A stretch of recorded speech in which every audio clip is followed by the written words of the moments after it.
Hi guys, welcome to July 2024, the height of summer, although you wouldn't guess it by the sky right now.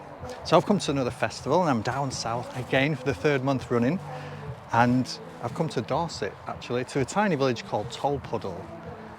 And this one is a bit different, this festival. Rather than the event, the festival, the tradition being the historic thing itself, this one is a festival celebrating a historic thing, which is slightly different and quite exciting.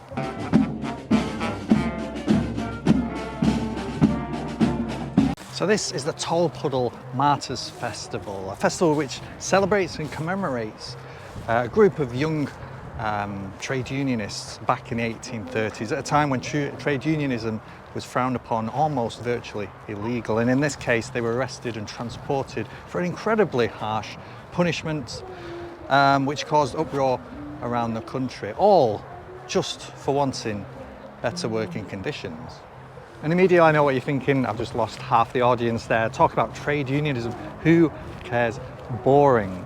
But it's such a big part of British history, certainly in the past couple hundred years, well, since industrialisation and the utilisation of people into a labour force for a system to make profit. And the early trade union movement is so fascinating historically to see how all that started. So right away, this just looks like any other festival. There's a campsite, there's a few campsites, there's loads of tents, there's loads of marquees, loads of music going on, loads of people, food, toilets, portaloos, blah, blah, blah. But I've come here today to see really, how do you celebrate and commemorate something awful that happened in history and turn it into a positive thing, turn it into a good thing? And what does solidarity with that type of thing look like today? What do trade unions look like today? And how relevant are they? But most of all, what does this festival entail? Is it fun? Does it take itself too seriously? We'll find out. You might not believe it, but trade unionism has formed such a massive part of shaping our modern British society, but it's faced an almost constant barrage of opposition from the British government. In the 20th century, trade unions faced the twin enemies of those that wanted to break them up and those that wanted to push them to the forgotten margins of the political sphere. In the 1830s, unionism was no longer illegal, but working conditions up and down the country were dire, and in Dorset, a mostly agricultural county, wages for labourers were dropping and dropping. In 1833, 6 men from Tolpuddle formed a friendly society, a kind of mutual association, and not as large or formal as a trade union. James Brine, James Hammett, James Lovelace, John Stanfield and Thomas Stanfield were 5 agricultural workers who started the society, led by George Lovelace, a former agricultural worker and a local Methodist preacher. They met either at Thomas Stanfield's house or under this wonderful tree in the village square. At the time, wages were as low as 6 or 7 shillings a week for agricultural work, and the 6 Tolpuddle men refused to work for less than 10.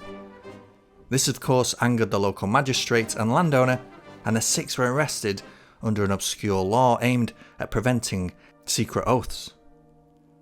The punishment for this so-called crime was penal transportation to Australia, an incredibly heavy-handed sentence that the government used surprisingly frequently for minor infractions of the laws. Thankfully, back home in England, over 800,000 people signed a petition to get their conviction overturned, and huge marches of ordinary working people took place, horrifying the establishment. In 1836, the campaign was successful and the men were pardoned, returning home sometime later.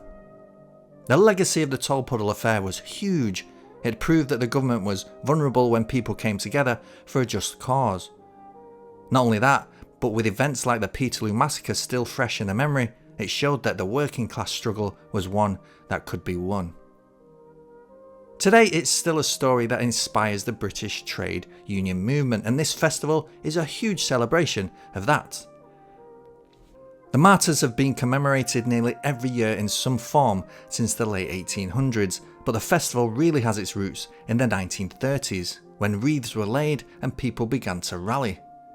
Since then, it's grown to what it is today, and people come from all over 2, I met people who travelled from Scotland, somebody from Quebec, somebody from southern Italy.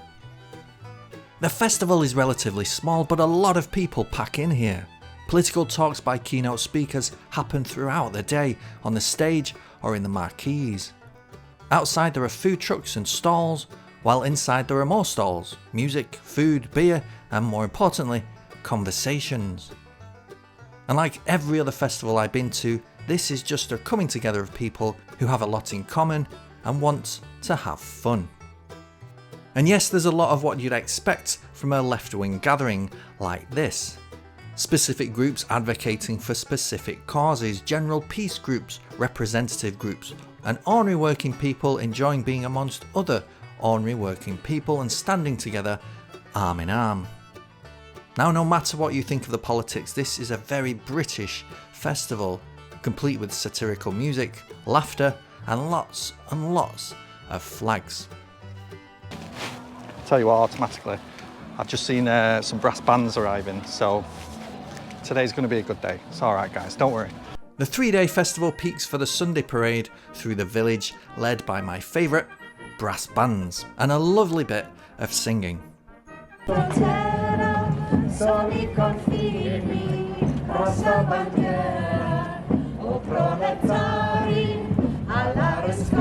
This parade was huge, overwhelming the village in scale, but it was nice to see all the locals standing on their doorsteps watching happily. Like the other festivals, living in a place like this means embracing the tradition. At the end of the parade there were talks on the main stage by some key trade union general secretaries and the like to get the crowd going again. And even though there had just been a general election and the Labour Party had kicked the Tories out of office after 14 years, the crowd here wasn't feeling like laying down their banners just yet. This was the most right-wing Labour Party many of them had known. There were also other things going on that needed collective effort to overcome. Falling living standards, rising temperatures, genocide in the Middle East, and huge foreign interference in our democracy. So while the festival was fun, relaxed and colourful affair, an act of celebration of those 6 men whose story kick-started the trade union movement, there was a sense that the fight of the collective was still very much ongoing. There you go, that's the end of the festival, the end of the day for me, and I think I picked the best day, to be honest. The sun's been out, it's been glorious, everyone's been in a good mood. I've been told there've been more people here today than any other day because of the procession. And what do I think of the festival? I really liked it, actually. It's one of my favourite ones I've been to so far. It was just so friendly, so much fun, but really informative. A lot of people really passionate about what they were talking about and what they were there for, their purposes. Many multiple organisations, many multiple causes were represented, yet they were all together under one kind of umbrella.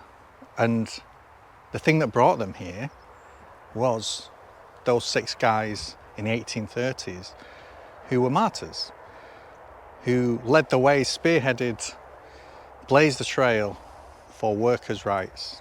And that's a wonderful thing. It's almost 200 years later, and these guys are still remembered and are still inspiring people today.